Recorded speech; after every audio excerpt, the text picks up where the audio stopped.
Alright class, welcome to online learning. Once again, here we are in Bubba's mudroom, but this time I have Gilbert with me. He's too big to fit on my whiteboard, so we're gonna do him in pieces. On your Google Classroom today, we have a Kahoot for you to review on 25 questions to do with the skeletal system. We have all of these different pages that I've uploaded as well to help you study for everything you need to know for an upcoming quiz that I'll tell you about eventually. Today what we're going to do is go through all the bones in Gilbert's body. I know you know them all, but we're going to review them on my whiteboard so that you are well prepared for the upcoming test. Oh, I need to pick a marker. Let's go with purple, blue, and we'll do some red. Alright, you can call these out loud, scream them at the top of your lungs while you're sitting there in your jammies and your cereal, and help me as I label all the parts of Gilbert's head. We have his, yes, cranium. And right here is his, Evan knows it, ocular orbit.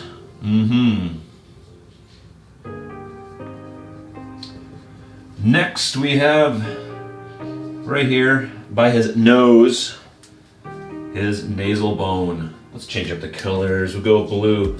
All right, we're chewing food. We need our mandible and our maxilla. Oh, well, let's talk about this. Let's do our forehead, of course. Josh, what is it? Frontal bone, frontal bone. And the most important bone, well, not the most important, but the smallest bone in our body is also located in our head. You know what it is. Jack, what's the smallest bone in the body? The stapes. And that's in your ear. Whoop. Okay, that's all the bones of Gilbert's head. Did I miss any? I don't think so. You guys should all know that. I think you do. Let's move on to Gilbert's midsection. Let's start off with the most popular bone that we all know. It starts with an X. It's the xiphoid process. Yay! Say that 10 times fast. I can't even spell it one time fast. Xiphoid process. Extra bonus points if you can tell me where that name came from, because I have no idea. All right, let's talk about this bone right here in the center of our chest.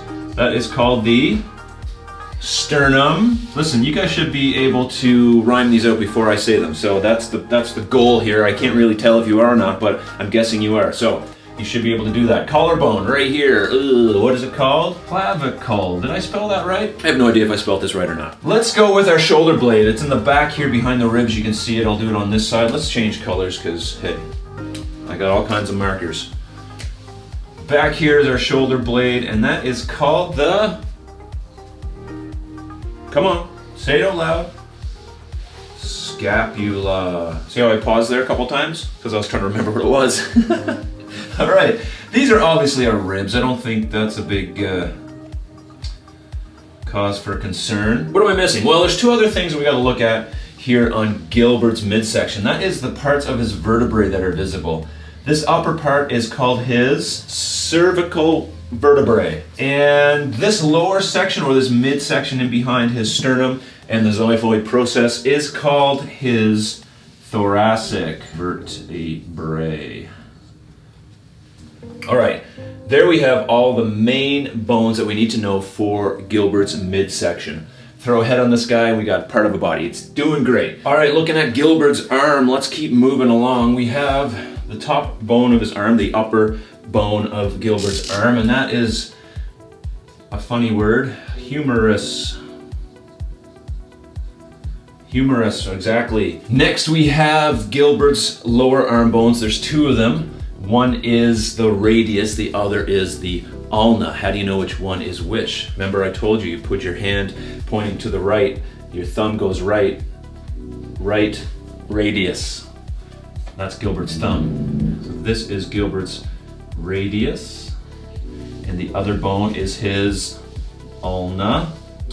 And then we have all the bones of our wrists, and they comprise of all kinds of different bones, and we call these metacarpals and carpals.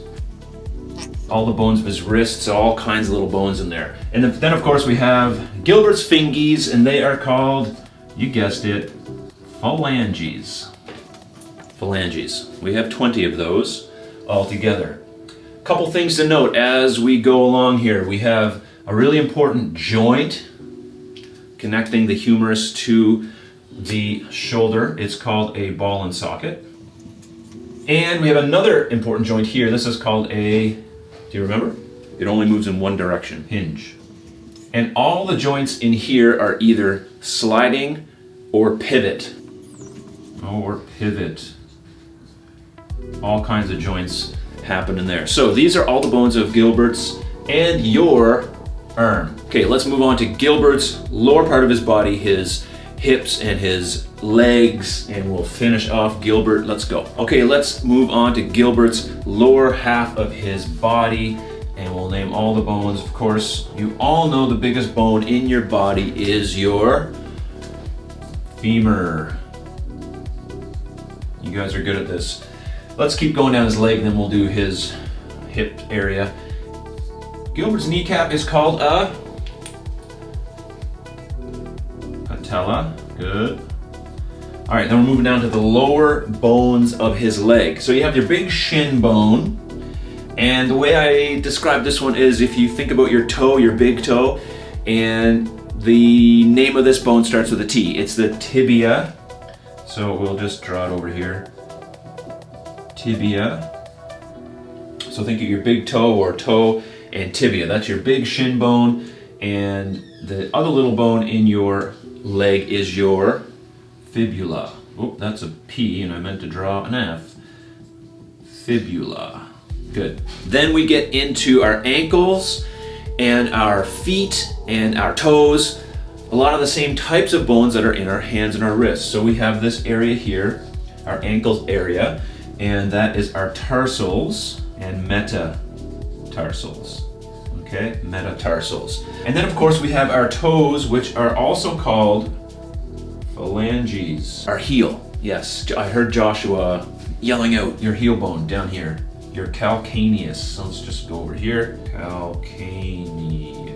Awesome. Okay, let's move on to the upper part of Gilbert's body here. Gilbert's lower body, lower upper part. All right, the upper hip bone. You feel it right here on your belt. It's called the ilium. Kind of rhymes with a student in our class. William. Okay, there. That's how you remember it. Then let's talk about this section of our vertebrae. It's the very lowest part, and it's called our lumbar vertebrae. Okay, right here. Lumbar vertebrae. Then the lower part of his pelvis, this bone down here, is called the ischium. Who came up with these names? I have no idea. All right, and then we have the good old tailbone, which is in here, and that is called the sacrum or sacrum. And then his butt bone, way up in here. Evan knows how to spell this better than I do. His coccyx. This comprises all of the bones of Gilbert's lower body. So we did Gilbert's skull, we did Gilbert's midsection, we did his hips and legs and feet, and we did his arms and wrists. We have all the bones outlined for you. So go back through the video, make sure you know all the ones. If there's anything that you think I missed, let me know. I don't think there is, I'll double check. But if that's the case, send me a message, let me know, and go over the Kahoot, go over the PDF files of all the information that you need to know. And then once you have all these memorized, we're gonna do a little bit of a test and make sure you know all the bones in your body. Well, not all of them, there's 206 of them, but you know quite a few of them already, and you're doing great. So keep up the good work. This is the way it's gonna be for a little bit, a couple weeks, hopefully not any longer than that. Okay, ladies and gents, have a great rest of your day. There is a bunch of other work going to be uploaded to the Google Classroom, but take your time, do your best, and we'll all get through this together. Stay safe, and Bubba, we'll see you soon. There's a big crunch in the background. Bye, everybody.